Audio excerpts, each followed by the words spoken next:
Sorry, I should have had that loophole covered before we started. It doesn't matter how many times you do this, something's always going to come up. All right, now we're ready. Here we go. Okay. Sorry everybody for the delay. Had some technical difficulties. What's new? My name is Nora Henley. I'm with the Spina Bifida Association. Today we're doing an Ask the Expert with Fatimah from Paralysis Nutrition. She's going to talk about diet and nutrition in relation to living with paralysis, and hopefully you'll learn something as a person either with spina bifida or caring for someone with spina bifida. And with that, I'm going to hand it over. Now we're ready. All right, awesome. Thanks, Nora. So everyone, I'm Fatimah and I am a registered dietitian. I'm also the wife of a quadriplegic and I am the founder of Paralysis Nutrition. I run a group coaching program for people living with paralysis, including spina bifida, spinal cord injury, transverse myelitis, all that kind of stuff, mostly wheelchair users. So the focus of my program is weight and bowels. And if we're not eating a healthy diet, we're not going to be able to lose weight or even maintain a healthy weight, and we're not going to be able to have a regular bowel program. So that's what I want to talk about with you guys today. So just a brief introduction. I'm Fatimah. I'm a registered dietitian. That's my husband, Ray.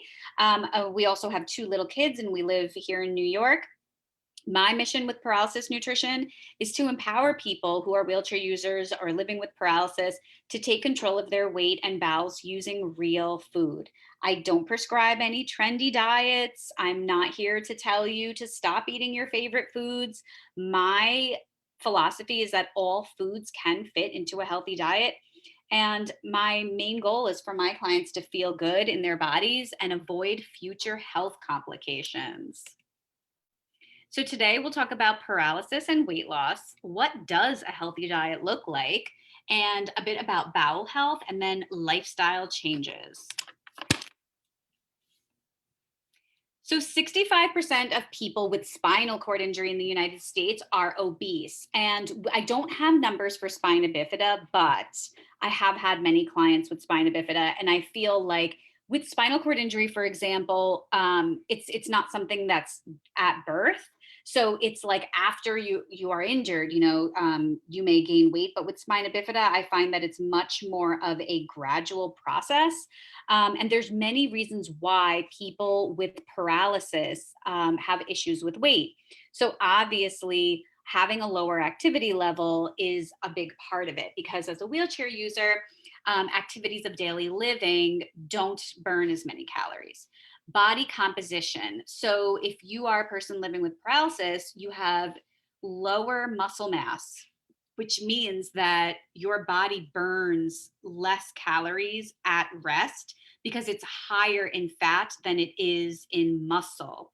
So if we are eating too many calories and we are also not burning as many calories as we would if we were not a wheelchair user, that's how we end up gaining weight. Also, chronic inflammation, hormonal changes. For example, men with paralysis tend to have less testosterone. So that's part of the picture too. Also, insulin resistance and changes in carbohydrate metabolism. So when you are a wheelchair user, the chances of you having diabetes are a lot higher than the general population. And all of this contributes to weight gain. Also, it needs to be said that access to quality healthcare is a problem as well. And I should say access to good nutrition advice. That's a big reason why people gain weight too, because they don't know what's a healthy diet. And also I mentioned lifestyle changes before. So like poor quality sleep would fall under that category. So if you're not well rested, that can also increase your weight.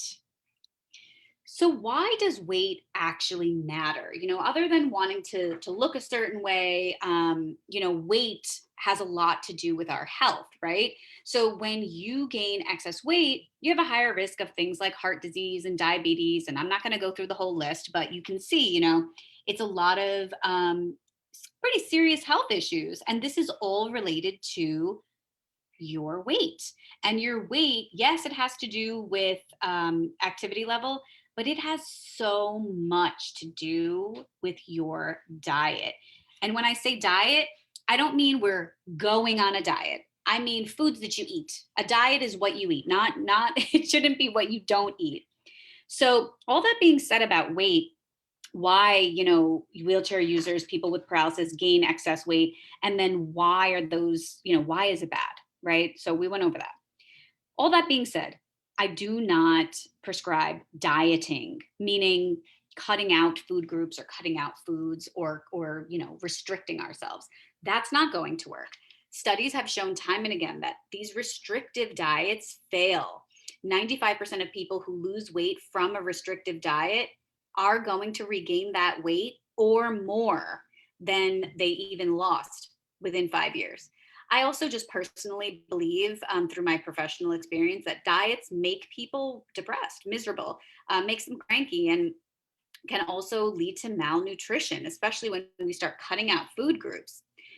You can also end up gaining and losing weight, which is called weight cycling. So losing, gaining, all this stuff is very hard on your body. So we don't want to go on a diet. We want to learn how to eat right. And I think that's a common misconception that people have, is that they feel they have to cut out all their favorite foods in order to lose weight. And it's simply not true. So a quick overview of the trendy diets du jour, 2021, we have intermittent fasting, we have keto, we still have low carb, those tea detoxes, tummy cleanse or whatever you want to call them. Also gluten-free diet is still out there, paleo. And my question is just, what's next? Every year there's a new diet and there's a new trend. The important thing to remember is none of these diets are designed for people living with spina bifida or paralysis. They're not. So I've said a lot of what not to do, and now I'm going to tell you what to do. So Healthy Diet 101, it's going to be a lot more basic than you probably imagined. So I recommend 3 meals per day and a snack. So depending on your schedule, right? I have a lot of people who wake up early in my program because they want to do their bathroom stuff, their bowel program. So they wake up early. They're awake for a lot of hours. They for sure need a snack, either between breakfast and lunch or between lunch and dinner. Lots of vegetables and also fruit. So fruits and veggies every day. This is just a basic nutrition thing, right? And reducing added sugars. So when you want to lose weight, you want to focus on the stuff that you really love. And that means healthy foods and not so healthy foods. So if you absolutely love to have sweets, I think it's okay. But these added sugars do add up. So we need to look at how many times a day are you consuming added sugar? Are you drinking juices? Are you having, a donut because you're hungry when you really need a meal? All these things have added sugars. So reducing the amount of added sugars that you consume per day without completely cutting them out, right? Because sometimes we want something sweet. But overall, just trying to look at our diet and see where are these added sugars coming from and how can we reduce them. And then getting adequate protein. So I don't mean you need to go out and buy protein powder. I don't mean that you need to eat protein bars. I'm talking about including protein at each meal. So a lot of my clients track in an app. They'll start tracking their meals and notice that they're falling short on protein, for example. So those are my quick kind of Healthy Diet 101 tips. And getting more into what is a healthy diet for people living with paralysis. So I mentioned lots of plants, so vegetables and fruit, protein from both meat and non-meat sources. I do love plant-based protein sources because they're easy and they're lean. They don't have a lot of added fats. So I do recommend both of those sources. High fiber, complex carbs. So like whole wheat and quinoa versus, white rice and white bread. Healthy fats, which are the monounsaturated and omega-3 fats. So things like avocados, olive oil, nuts, seeds. Those are your healthy fats. And then adequate minerals. So the big ones for paralysis, I say, are magnesium and zinc. And I go into this a lot in my program, but for the purposes of today, I'll just say, you can get adequate minerals from your meals. And If you require supplementation, I would always ask a doctor or healthcare practitioner before you start doing that. And then fun foods, I call them fun foods in small portions. So those are like your donuts and your cakes and your pizza and your kind of foods that I think people think you can't have at all if you're trying to lose weight. And that's untrue. We just have to watch the portions. And then I have these photos here. I just want to show you what I mean by a healthy diet. So I don't mean grilled chicken and salad every day. I don't mean, eating bland, boring food. I mean eating colorful, real foods that are balanced. And when I say balanced, I know some of you are probably familiar with macros. So I do I do macro counting in my group program. And so the macros are macronutrients. So it's protein, fat, and carbs. Those are the three macros. And you should have all three on your plate. So for example, white rice, right? That's your carb.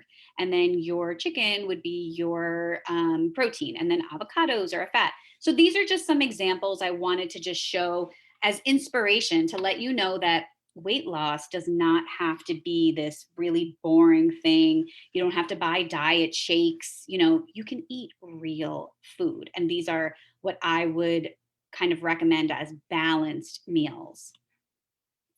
And going a little deeper, just showing you guys what a balanced plate would look like. So we have our protein, carbs, and fat, right?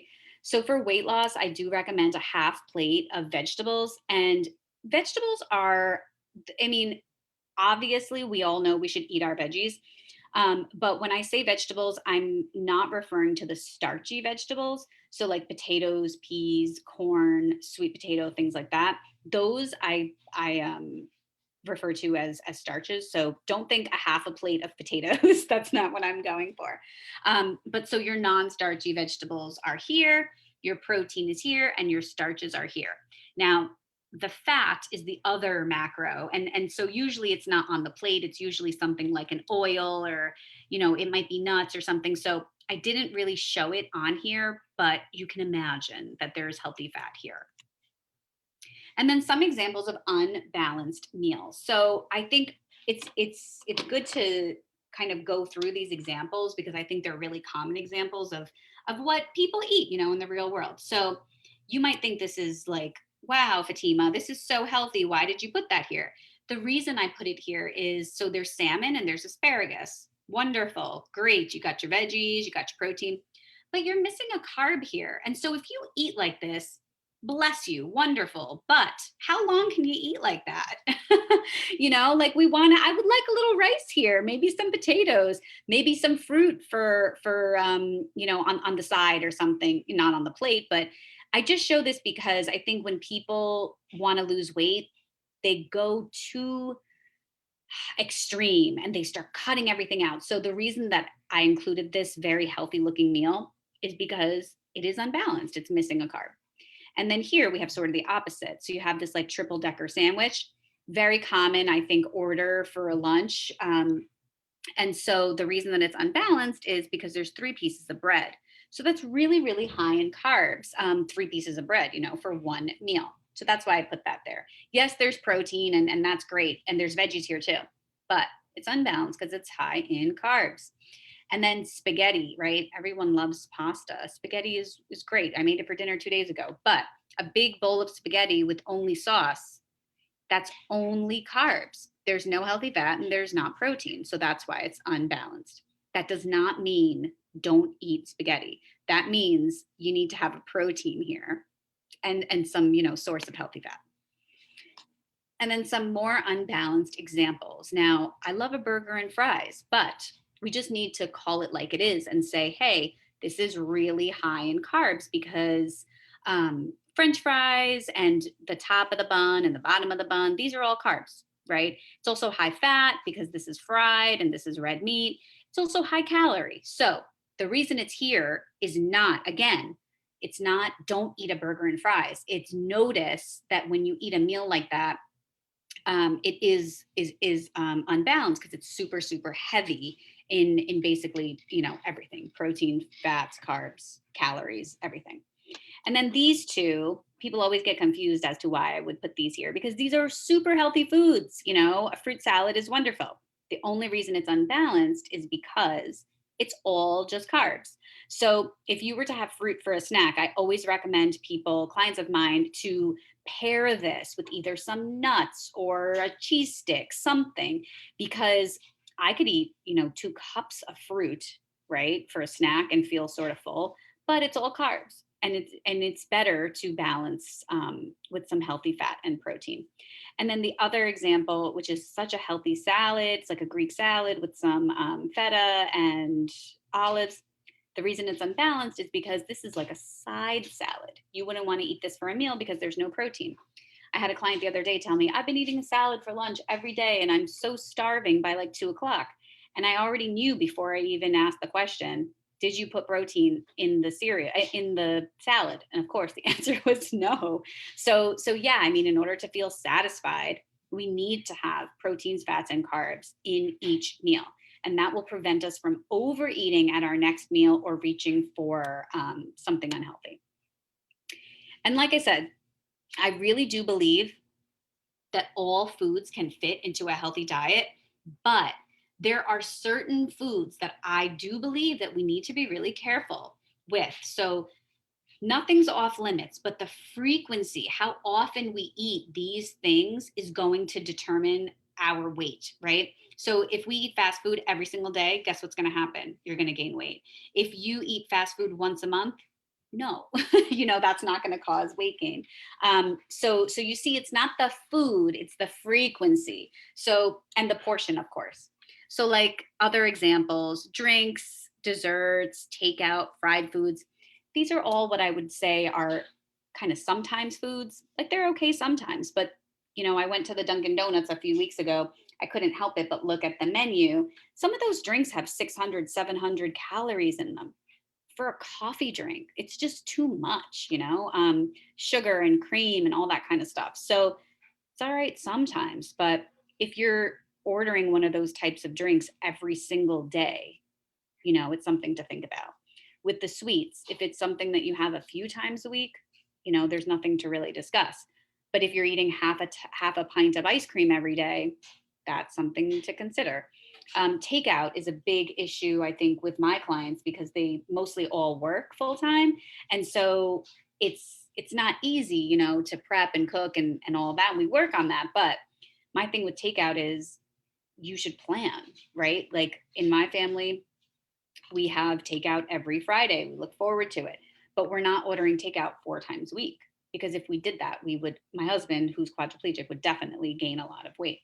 And then fried foods too. So things like chips, I say just cut down as much as possible because when we have these things around in the house and we reach for them when we're super hungry, we can eat a whole bag of them. And, the calories really do add up. So I don't want anyone to think I'm saying don't ever eat these foods. I'm saying be careful with them. Watch how frequently and the portion and how much of these things that you're eating on a regular basis. And I want to share some success stories because I feel that people with paralysis, spina bifida, spinal cord injury, a lot of what's out there in terms of nutrition, there's not really much out there. So people are very confused about weight loss and bowel health, which we'll get into as well. So I have a client, Nikki, who this is an old post. It says, I lost 8 inches. She's actually lost 10 inches now off her waist. In Nikki's case, she was overeating her calories. She had gotten some advice, which was not so good from a personal trainer. And it was just too much for her being paraplegic. And then another client of mine, Christina, works full time, was ordering takeout too often. And then once we were able to kind of get some simple, convenient meals under her belt, she's lost 12 pounds. And again, this is old. It's actually more than that now. So I share these because I want you to feel like it's possible. Weight loss for wheelchair users is definitely possible. You just need to know what in the world you are doing, right? And so speaking of knowing what you're doing, Reading food labels is probably one of the most important things that you can learn how to do when it comes to making healthy choices. So I'm sharing a quick example here of Honey Nut Cheerios. Who doesn't love Honey Nut Cheerios, right? Look at this heart-shaped bowl and this cute little, I forget his name, but I've been seeing him since I was a little kid. You know, he's got his honey and it says it's going to lower my cholesterol. Great, right? The front of the box is all marketing information. The truth is here on the back, right? It'll tell me how much protein is in 1 cup, how many calories, how much fat, how many carbs, how much sugar. You know, these are the real facts. And if you don't know how to read a food label, it's going to be really hard for you to make a good choice. So a lot of times I'll have people, like in my program, I'll have them post, hey, what's the bread that you eat or the yogurt that you eat or the, you know, a drink that you like, whatever it is. And I'll go over it because I think educating ourselves about what is in our food, that is the only way that we can figure out what's a good choice and what's something that we should maybe avoid or at least cut down. So reading food labels is so important. And for anyone who is trying to lose weight or even just, you know, maintain their current weight or eat healthy, whatever it is, my tip is that you start tracking your meals. You can use one of the free apps like MyFitnessPal or Lose It, or there's so many out there. You're going to have to readjust the calories and the macros because they're, you know, these apps are not made for people with paralysis. But I would suggest the first thing to do is start tracking, because most people have no idea how many calories that they're eating on average, how much protein they're getting. And, you know, I'll ask people like, hey, so what's a typical day like? And they'll tell me what like a perfect day is like. You know, the thing about tracking is that it's very real. It's like, oh, today I slept late, so I didn't eat breakfast. So I had to enter nothing for breakfast. And then, oh, look, you know, at lunch, I was so starving that I ended up going to Taco Bell. Okay. And then for dinner, I had this. So it keeps you accountable, and it's kind of a, I don't know, it's kind of a mirror, right, for what we're really doing. So finding out how many calories that you're eating right now on average is important, right? And then you can kind of see, okay, so my average is this many calories. Am I currently losing weight or am I gaining weight? Because if I'm gaining weight, that's too many calories. If I'm losing, you know, maybe this is a good range for me. So again, apps like MyFitnessPal are not made for paralysis, and we do need to eat less calories than we burn. Across the board, everyone, wheelchair user or not, we need to eat less calories than we burn if we want to lose weight. But the number one thing, you know, people ask me is, how many calories should I be eating? And my immediate response is, how many you're eating right now? Because if you're eating 1,200 right now and you're not losing any weight, we have to look at, you know, some more things. It's not always just about calories. It could be about meal timing. And if you are gaining weight, you know, how many calories are you eating right now? Because obviously that's too many. So everyone wants to know how many calories they should be eating. I want to know how many you're eating right now, because based on that, you know, you can make some adjustments so that you can lose weight. And just sharing some more success. So I do feel like it's out there, I think in the Facebook groups and in the, you know, the chatter of the internet, there is a lot of negativity around weight loss with paralysis. It's like, oh, you have to starve yourself, or oh, you should fast, or oh, you should do keto, or oh, you should do this. And I don't do any of that stuff. I just try to teach people how to eat healthy for paralysis without cutting out their favorite foods. And I have a client, Andrew, that's him right here. He's back to playing basketball. Shows you how much I know about sports. Wheelchair basketball. But he's down to a 30-inch waist now, and he doesn't have sugar cravings anymore because he is balanced in his eating. And I have clients who have lost 15 pounds, 19 pounds, 25 pounds.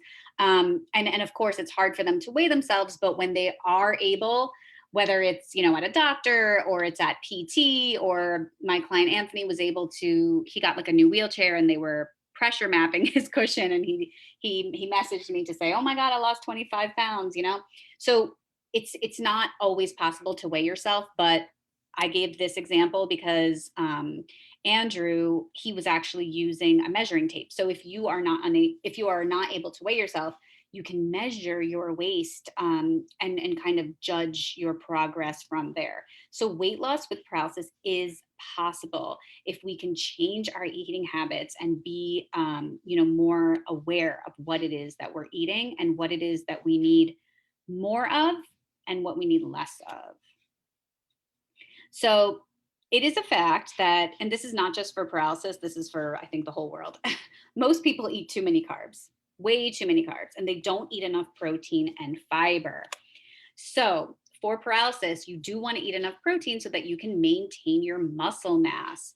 And so the general recommendation for adults is somewhere between 60 to 80 grams per day. That can vary. A lot of people with paralysis have some kidney complications, so those numbers might be lower. But in general, I think you can aim for about 20 grams of protein at each meal, right? So breakfast, lunch, and dinner. I mentioned before to include plant-based and animal proteins, and watch the fat content, especially saturated fat, when it comes to your meats, and focus on your leaner proteins. And then fiber. So most people do not eat enough fiber. And it's super interesting because my program, I had originally thought, okay, well, I'm going to do healthy eating and weight loss for paralysis. And then I started to see that everybody needed help with their bowels. So bowels have become a big focus of the program. And it's hilarious because I don't want to talk about poop, but my clients need help with pooping. So, when it comes to a healthy, bowel program, a regular bowel program, diet can really make such a big difference. And a lot of my clients are on Senna and Miralax and, stool softeners and laxatives, and they're not doing anything with their diet. They're just kind of eating whatever. And so when it comes to like fiber, for example, if you start tracking in an app, you might be really surprised at how little fiber that you eat. Because if you're not eating vegetables, fruits, whole grains, nuts, seeds, if you're not eating these things every day, there's no way that you're getting enough fiber. And if you don't get enough fiber and fluid, water, you're not going to be able to poop very easily. So start slowly if you want to increase fiber. Don't overwhelm your system because you can get constipated. I have had some clients who get, kind of very into the program and real quick, they want to up their fiber. And it's okay, but it might kind of clog you up for a little while. So we want to make vegetables a big part of your meals at least twice a day. So lunch and dinner, there need to be veggies on your plate. 2 servings of fruit a day and leave the skin on. Fruit helps you poop. It's crazy to me how fruit gets a bad reputation in the diet world because it's like, oh, it has so much sugar. It's a bunch of lies. It's not true. Fruit will help you poop. So 2 servings a day. And then choosing whole grains instead of like the white stuff. So that does not mean that you can never eat white rice. It just means make sure that you're choosing whole grains most of the time. So things like quinoa, I like farro, whole wheat pasta, things like that. And then sprinkling nuts and seeds on your food or having them as snacks. So for example, this morning, I put some hemp seeds on my peanut butter toast, and it was really good. It added some healthy fat, it added some protein, and it had added some fiber. So I don't go into bowels too much today, but I would say if you're struggling with constipation, for example, you need to slowly increase your fiber and make sure you're getting enough water. A lot of my clients do, they have to calf. So they got to kind of figure out their schedule. You can't be just drinking 2 liters of water, at work in your office and then, have problems having to calf all the time, but you can work around it. So making sure that you're getting at least 2 liters of water a day. And for some people, it's higher than that. But I would say start with 2 liters, which is about 64 ounces. And bowel success. I like to share these stories because I feel like these guys, when they started, were suffering, like literally suffering. And like I said, my husband's quadriplegic. So like I understand bowel issues can really not just, be annoying, but they can really screw up your day and you know, make you miss out on life, literally, because you're stuck in the bathroom. So my client Richie, who has been quadriplegic for like 30 something years, he literally used to wait half the day to go poop. He used to drink, you know, 2 cups of black coffee, a cup of prune juice, you know, use a suppository, and literally sit and wait half the day to poop. And then when he made dietary changes, he literally goes poop in 5 minutes and he no longer uses suppositories. It's true. Ask him. He lives in Florida. I'm sure it's nice down there. And then I have Leon, who was spending 3 hours a day in the bathroom because he just was, like many of my clients, just not thinking about nutrition, just eating, you know, whatever's around, just eating whatever. And now it's down to about 45 minutes. And he says that it's life changing because, you know, he's a dad and actually a stay at home dad. And so he's like, you know, my daughter used to have to wait for me for hours when I was in, you know, in the bathroom. And now I'm down to under, you know, an hour. So it can be life changing, not just to get your bowels in check, but also to get your health, you know, your overall health and your weight in check. And so this is kind of obvious, but I like to just kind of recap and say, you know, what are the effects of healthy eating? Why do we want to eat healthy other than the fact that it's good for us? So, in a very practical sense, when you eat well, your bowel and gut health is improved. So, you can literally spend less time in the bathroom and have a more regular schedule. And also, a lot of people report feeling bloated a lot because they're not going frequently. Maybe they're going twice a week or something like that. So, when you eat healthier, you will have a more regular bowel program. Also, you will lose weight and feel so much better. So, when you eat a healthy diet of foods that you enjoy, not stuff that you're forcing yourself to eat because you think it's healthy, when you eat healthy foods and you enjoy your meals, you will lose weight. You will lose weight and you can feel more energetic as well. That's been sort of a happy kind of thing that I have discovered is that, you know, my program is weight and bowels, but what people say to me is I feel so much more energetic. And so that's just nice. You know, I never focus on that, but I think so many people are just not eating healthy that when they do, they feel so good. And then having a healthy relationship with food. So actually, just today I was working on an emotional eating video for my group coaching program because this is something that comes up a lot. So people feel guilty because they are, you know, overindulging, or they feel like they're failing because they try a restrictive diet, you know, and it doesn't work. Whatever it is, their relationship with food is not a good one. So when you learn how to eat healthy, it's sustainable and you feel like satisfied and happy with your meals, but you also feel accomplished because you know what you're doing is healthy, right? Is good for your body. And I had mentioned lifestyle factors earlier. So yes, nutrition is the most important thing, but there are some other things to keep in mind as well. And this is not just for weight, this is also for bowels. So sleeping well, managing your stress, so like deep breathing, meditation, stuff like that, and physical activity. All of these things are sort of the foundation for a healthy life, right?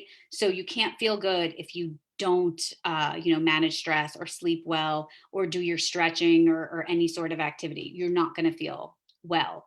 But I also want to mention so many people have been telling me like, oh, the gyms are closed and that's why I gained weight. And it's like, no, that's not why you gained weight. Because with paralysis, yes, physical activity is good and moving your body is critical, but you're not going to burn so much that you actually lose a bunch of weight. With paralysis, I would say it's about 95% food and like 5% physical activity. I think physical activity is important for other things, you know, for mental health and for bone health and for bowels.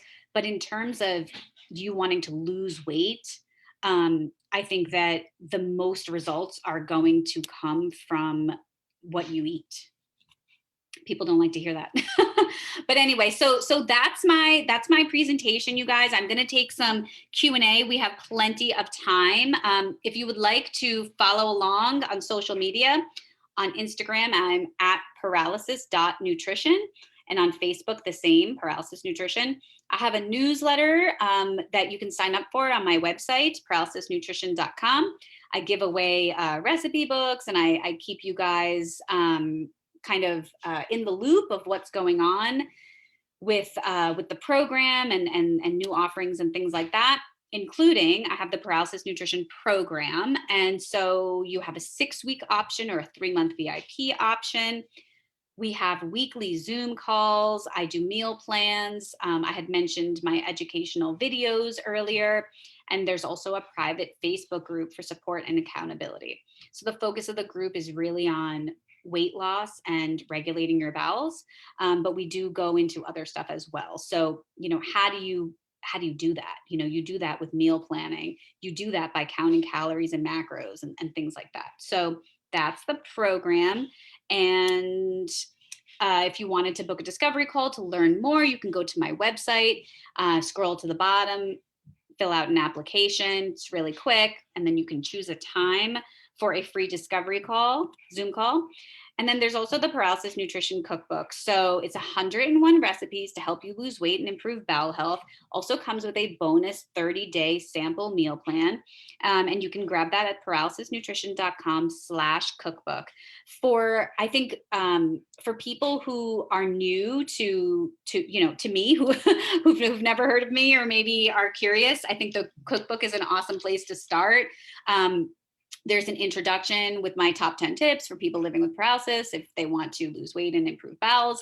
And I've gotten a lot of good feedback on people feeling good about the cookbook, helping them regulate bowels and lose weight and things like that. And then if you really, really kind of want to get your stuff in order, I do have the coaching program. So that's it. I'm going to take some, Nora, how do we facilitate the Q&A? Yeah, I have some questions for you that I've taken from Facebook. So that's where people are asking them. So people with spina bifida commonly have a latex allergy. So somebody mentioned that they can't bananas, have avocado. Right. So do you have any suggestions for alternative, like healthy fats or foods that would make balanced meals? You mean, so you don't have to eat avocado. You can have olive oil. You can eat fatty fish like salmon, nuts and seeds. So like almonds, hemp seeds, chia seeds. These are all, healthy fats. And also, not to mention, you can eat saturated fat too. You can have eggs, you can have meat, you can have these things. But when I talk about avocado, it is usually like, a plant-based kind of, food that I include on a lot of stuff because people really enjoy it. And I know I always love avocado, but yes, I have a couple of clients who can't have bananas or avocado.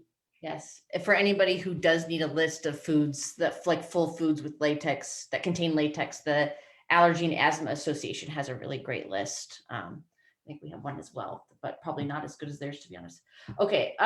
So I think this is a question that many people would have, but somebody says that they had started to create more balanced full plate meals, but still have a hard time combating cravings.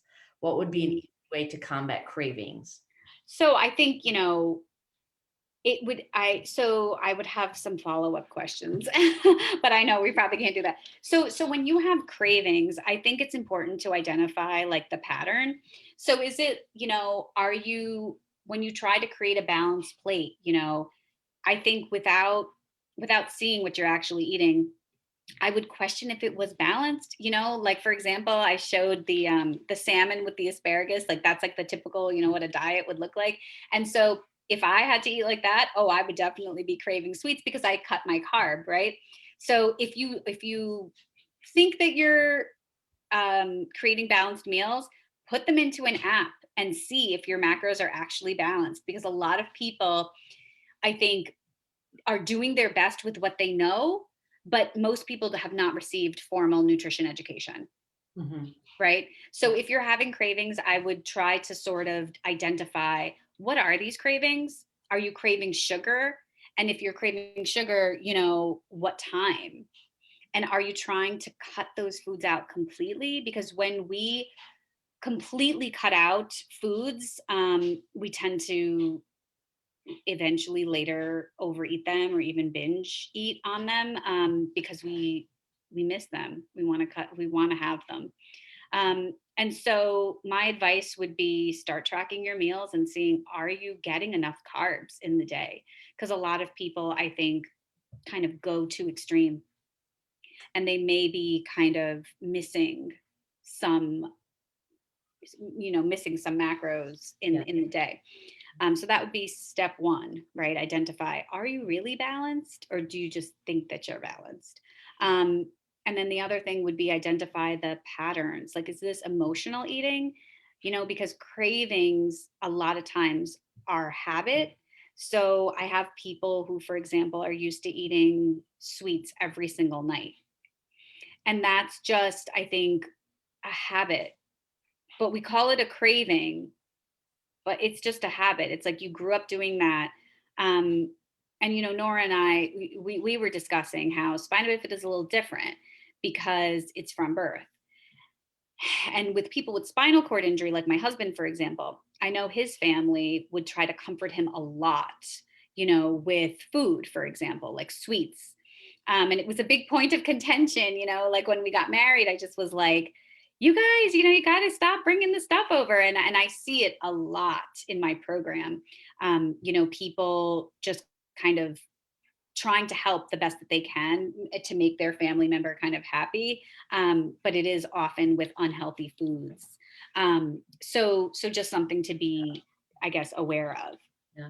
Dave asked that question. He just kind of asked a follow-up question. He said that it's kind of an all or nothing thing for him, where he maybe gets a hamburger and fries at a fast food place and then he's back to eating out every day. So maybe the question in that too is more about ways to make eating at home or cooking at home or eating healthier food. Well, yeah, I mean, that's exactly, I actually was just thinking about that today because I'm creating some new materials for my group coaching program, and I'm doing something on emotional eating versus mindful eating.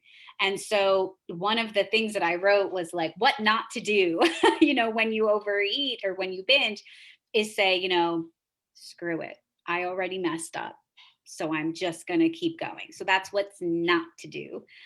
What to do is kind of bounce back, kind of take a deep breath, get over it, hope you enjoyed it, because sometimes fast food is good, like there's a reason that people get it. I like fries too, but like my husband's quadriplegic, we can't eat like that. If we do, he's not going to be able to be independent, gaining 10 pounds, 12 pounds, 15 pounds would make his life a lot harder.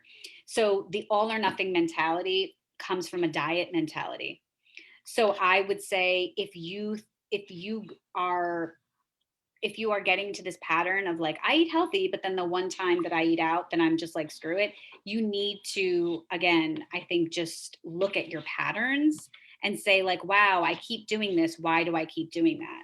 And that's why I kind of speak out against dieting, because I really do feel like it makes you feel like a failure. So eating fast food occasionally is not a big deal, but the more often that you eat it, the more, I guess, you feel off track, the harder it's going to be to get back on. So I would just say like, have a plan at home. And that's why I started doing meal plans, is because I don't like them. I feel like they're pretty rigid, but I think that people are overwhelmed. They don't know, what to have for dinner. If you had this for lunch, what should be for breakfast, and what should. So, I went in and I did that. And now it's like, well, if you shopped on Sunday or Saturday and you have things ready. Also, a lot of my clients have caregivers. So I am very big on having the caregivers help with chopping and meal prepping and things like that. And it's a kind of an interesting subject, caregivers and cooking, because some of them don't want to do it.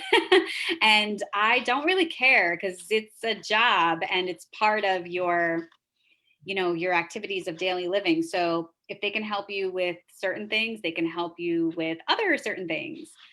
So Dave, don't get, discouraged. Just have a plan in place. So having, a well-stocked pantry and fridge, and also I'm not here to food shame anyone, because, sometimes I like fast food too, but take a look at what's in that food.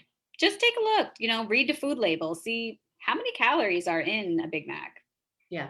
You can find that nutritional info for fast Oh, food. it's all, yeah, and it's all there. That's how the other day at Dunkin' Donuts, that's how I saw that they had 700 calorie drink. I mean, I couldn't really believe it. I didn't think that that was possible to even get that many calories in a cup. Right. And he's one of a few people who really talked about like the actual crave for it, like combating like the true craving of, what's, I don't want to call it junk food because that would be, but Yeah, I mean, so we call it what it is, like high sugar, and I think a lot of that kind of verbiage is problematic, to say like I crave it, I'm out of control, I'm addicted to sugar. Like none of this is true. None of it's true. It's a habit. You're used to eating it. If you were used to eating, I don't know, cheese and crackers every day, you would say, "Oh, I crave cheese and crackers." Like, no, you don't. You're just used to eating it. right. So, how do you create healthier habits? You buy healthier foods. You make some big change. And I think also like a huge part of why I think people are successful in the program is because I'm on top of them. Mhm. It's like if you don't have support, how are you going to make changes? Mhm. And I think that's like probably the missing link with everybody, because so Yeah. many people know what's healthy, they just don't do it. And why is that? Because there's no support, there's no accountability. Yeah.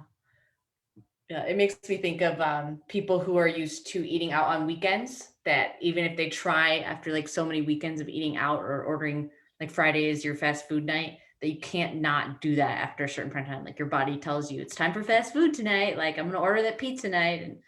And it is habitual in some ways. Okay, Dave, I hope that answered your question. Fatima has a lot more resources on her Instagram and her website, and you can always find them there. We could do one more question. A lot of questions about comments about kidney health, kidney function, Ah. about bowel. Do you have any recommendation for kidney friendly foods? um Kidney friendly, meaning that you have Like, chronic kidney disease, yeah, kidney or health, maybe just like urinary health. oh, okay. Well, for UTI, it's going to be fluids. Like most people don't drink enough fluid. That's going to be the number one thing that's going to help you prevent UTI. Also, there are different, like there's D-mannose supplement, there are cranberry supplements. I favor those over any sort of juices, because most people are not going to be drinking enough pure cranberry juice to see any sort of result, or benefit, I should say. And when it comes to UTIs, you also want to make sure that you're replenishing your gut bacteria, like your good bacteria, after you are on antibiotics, which many people obviously end up on antibiotics because if they have UTIs. And for the kidney health, I did mention when I was talking about protein that many people with paralysis do have kidney complications. I'm not a renal dietitian, and it would really depend on your level. Like, are you, level stage 3, or are you stage 4, are you stage 1? Um, watching the phosphorus and all that kind of stuff is a totally, it's kind of out of my scope for paralysis nutrition. Um, okay, any going off of that, this will be the last one because a few people asked this. This is interesting. One woman said that she loves vegetables, but vegetables don't love her. And maybe that's kind of a question about like finding out what's a healthy way to find out what foods work for you and what foods don't, without maybe taking something out or Yeah, I mean, so I guess I would wonder like what kind of vegetables are giving you a problem. I think a lot of people have like one experience years ago, and then they think that like, oh, this food doesn't agree with me. So I would just I would challenge that a little bit. Like I've had so many people come into the program and say like, I don't eat dairy because it constipates me, or I don't eat dairy because it's so bloating. And the truth is, no, it doesn't. So many people have reintroduced foods that they thought were problematic, but maybe it was because you were under a ridiculous amount of stress. Maybe it was because you did not, eat 3 meals a day. Maybe it was that you were super bloated because you were taking 4 senna, So it's like, don't blame the yogurt and the cheese when, you're not looking at the whole picture. So if I would really challenge the vegetables don't agree with you thing, and just slowly try to reintroduce and work with a professional. So like if there's somebody that, I mean, if you want to lose weight and you have a problem with all vegetables, it's going to be really hard to lose weight, because what are you going to eat? Like what's going to be the healthiest part of your plate? So I would probably challenge that question and say, what vegetable was it? What was the problem? What else was going on at that time? And what vegetables do you not have a problem with? Because that's actually kind of concerning to say, like, vegetables don't agree with me. If you're not eating vegetables, you're missing out, on a lot of nutrients. So yeah, I would challenge that a little bit. Okay. All right. Well, that's all we're gonna have time for today. But again, everybody, if you want to connect more with Fatimah, you can find her at paralysisnutrition.com and on Facebook and Instagram at paralysis.nutrition. Fatimah, thank you so much for your You're time. welcome. Feedback is really great. People really appreciate getting nutrition information from someone who really gets it. So that's awesome. I appreciate that so much. Yeah. Yeah. All right. Have a great day, everyone.